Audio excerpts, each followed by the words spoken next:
এই সমগ্র সংসারের সব থেকে গুরুত্বপূর্ণ ব্যক্তি কে? স্বয়ং আপনি। নিজের জন্য তো বটেই, তাই না?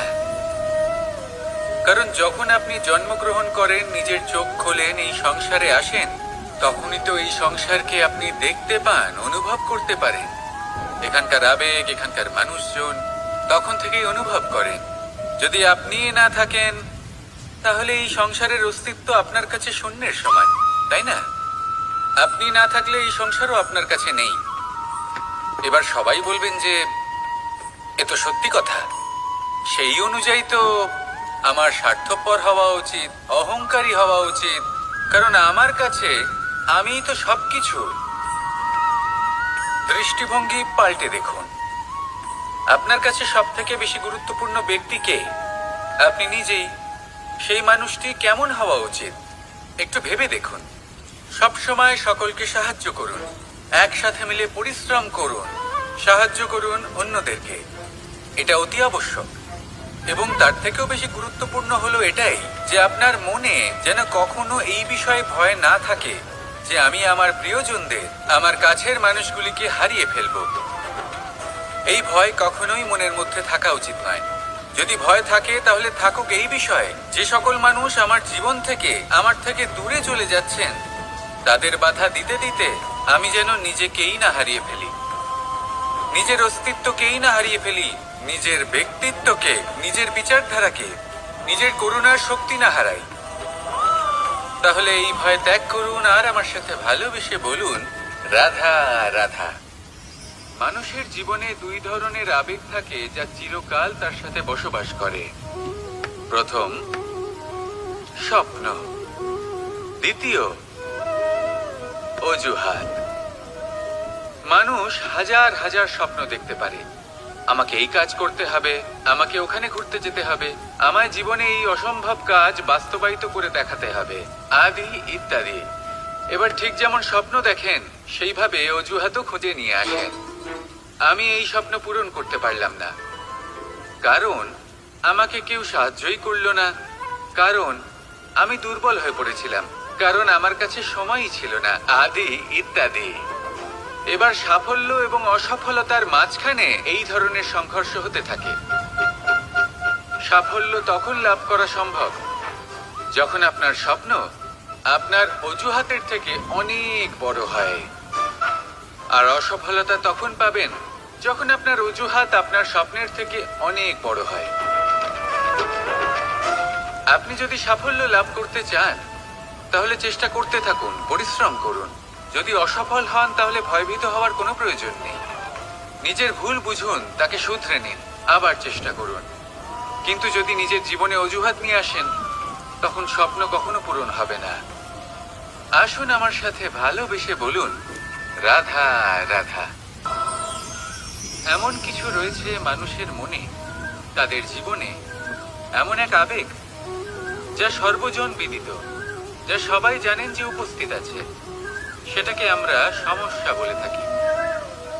এমনিতে আমরা সকলেই জানি যে এমন কোনো গৃহ নেই যেখানে মৃত্যুর ছায়া পড়েনি, এমন কোনো বৃক্ষ নেই যার দ্বারা ওষুধ তৈরি সম্ভব নয়, এমন কোনো অন্ন নেই যা সময়ের সাথে বিষ বা অমৃতে পরিণত হতে পারে। এবার এই সমস্যাগুলি কোনো ব্যক্তির জন্য সমস্যা হতে পারে, কিন্তু নিজে থেকে এরা কোনো সমস্যাই নয়। এরা আসে আমাদের সাহায্য করতে, আমাদের কিছু শেখাতে। আপনি নিজেই দেখুন, পর্বতের শিখর থেকে কোনো এক পাখি পড়ে গিয়ে নিজের প্রাণ ত্যাগ করলো। সেটা কখন সম্ভব? যখন সেই পাখি ওড়ার চেষ্টাই করে না। তখন যখন কোনো ব্যক্তি জলে পড়ে যান এবং ডুবে গিয়ে নিজের প্রাণ হারান, এর সম্ভাবনা কখন বেশি থাকে? যখন সেই ব্যক্তি সাঁতার কাটার চেষ্টাই করেন না। তখন এই সমস্যা প্রত্যেকের জীবনে থাকবেই, কিন্তু এটা মনে রাখা প্রয়োজনীয় যে কোনো সমস্যা পরিস্থিতির কারণে সমস্যা হয়ে ওঠে না। এই পরিস্থিতি যখন আমাদের সামনে আসে, আমাদের তা কঠিন মনে হয়, আমরা নতমস্তক হয়ে পড়ি, ভয়ভীত হয়ে পড়ি, তার সম্মুখীন হতে পারি না। তখন তা সমস্যার রূপ নেয়। দৃঢ় হয়ে দাঁড়িয়ে থাকুন সাহসের সাথে, এই পরিস্থিতিগুলির সম্মুখীন হন দেখবেন সমস্যা কখন সাফল্যে পরিণত হবে আপনি জানতেই পারবেন না। আসুন আমার সাথে ভালোবেসে বলুন, রাধা রাধা। দীপাবলি আমাদের সবথেকে বড় উৎসব। শ্রীরাম রাবণকে পরাস্ত করে 14 বছরের বনবাস কাটিয়ে আবার অযোধ্যায় ফিরে এলেন অমাবস্যার রাত্রে। অযোধ্যায় সবাই খুব প্রসন্ন ছিলেন, খুবই উৎসাহিত ছিলেন। অযোধ্যায় সহস্র প্রদীপ প্রজ্বলিত করা হয়েছিল এই উৎসবে। একে আমরা দীপাবলি বলে থাকি। এবার এই বিষয়ে আমরা সকলে জানি। আপনি কি এটা জানেন যে শ্রীরাম বাস্তবে অমাবস্যার এক রাত আগেই অযোধ্যায় পৌঁছে গেছিলেন? সবার সামনে অমাবস্যার রাতে এসেছিলেন। এর কারণ কি? শ্রীরাম প্রমাণ করতে চেয়েছিলেন যে যে কোনো সময়, দিন হোক বা রাত, শুভ বা অশুভ হয় না। শুভ অশুভ কিছু থাকলে তা হলো মানুষের চিন্তা, তার ভাবনা, তার নির্বাচন আর তার কর্ম। নিজেই দেখে নিন, শ্রীরাম শুভ কাজ করে ফিরেছিলেন এবং অমাবস্যার মতো গভীর এক রাত্রিকেও দীপাবলিতে পরিবর্তিত করেছিলেন। এমনটাই যদি আমরা করতে পারি, তাহলে এমন কোনো গৃহে যান যেখানে অসহায় ব্যক্তি রয়েছেন, যা অন্ধকারাচ্ছন্ন, আর সেখানে প্রকাশ প্রজ্বলিত করুন। প্রকাশ সহায়তা, প্রেরণার, আশার। যদি এমন কিছু আমরা করতে পারি, তাহলে তাকে প্রকৃত অর্থে দীপাবলি বলা যেতে পারে। তাহলে নিজের পরিবারের সাথে দীপাবলি পালন করুন। আপনাদের শুভেচ্ছা জানাই। আসুন আর আমার সাথে ভালোবেসে বলুন, রাধা রাধা। মানুষের জীবনে দুই ধরনের আবেগ থাকে যা চিরকাল তার সাথে বসবাস করে। প্রথম, স্বপ্ন। দ্বিতীয়, অজুহাত। মানুষ হাজার হাজার স্বপ্ন দেখতে পারে। আমাকে এই কাজ করতে হবে, আমাকে ওখানে ঘুরতে যেতে হবে, আমায় জীবনে এই অসম্ভব কাজ বাস্তবায়িত করে দেখাতে হবে, আদি ইত্যাদি। এবার ঠিক যেমন স্বপ্ন দেখেন, সেইভাবে অজুহাতও খুঁজে নিয়ে আসেন।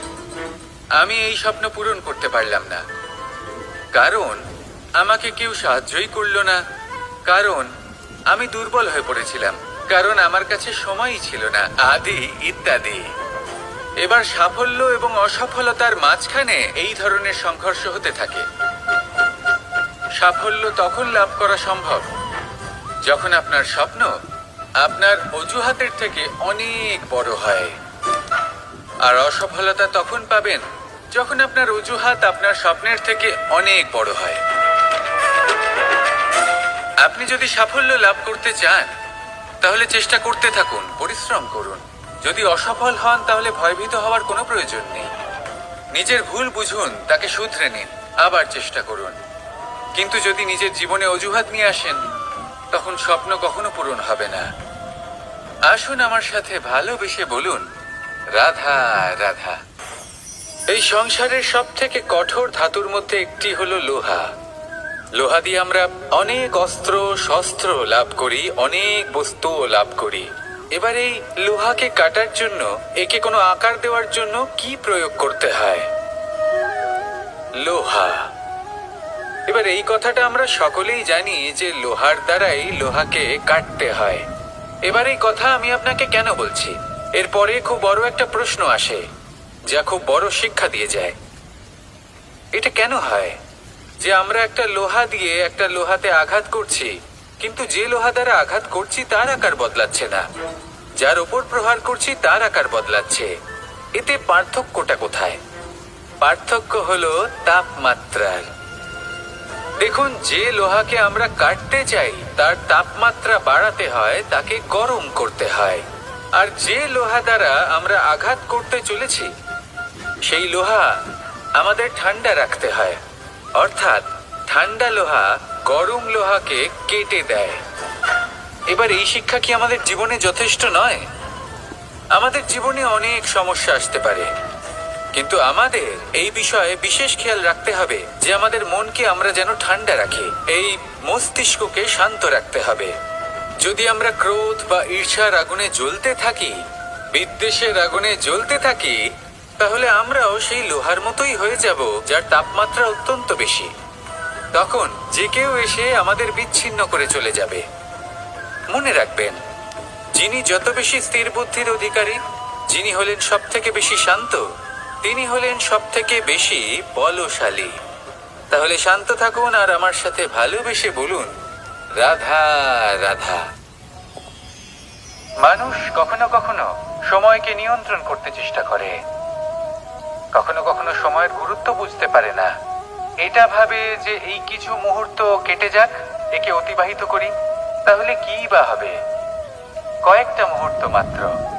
কিন্তু তা নয়। আজকের একটা মুহূর্ত ভবিষ্যতের অনেক বড় পরিবর্তনের ভিত হতে পারে। আজকের একটা মুহূর্ত আপনার ভবিষ্যৎকে উজ্জ্বল করে তুলতে পারে। সেই জন্য ছোট ছোট মুহূর্তগুলিকে অদেখা করবেন না। সময়কে কাজে লাগান, পূর্ণরূপে কাজে লাগান। এবার যদি আপনি কাউকে সাহায্য করতে চান আর সেই কারণেই যদি থেমে থাকেন, তাহলে ঠিক আছে, কারণ আপনি কাউকে সাহায্য করে তার জীবনকে আরো ভালো করে তুলতে চাইছেন, আরো শ্রেষ্ঠ করতে চাইছেন।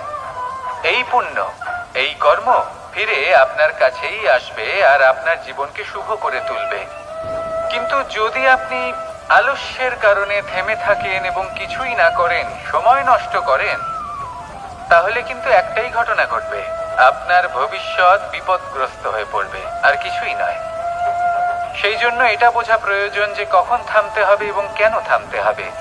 যদি আপনার থামার কারণ এবং সময় অনুচিত হয়ে থাকে, তাহলে আপনার ভবিষ্যৎ কখনোই উচিত হতে পারে না।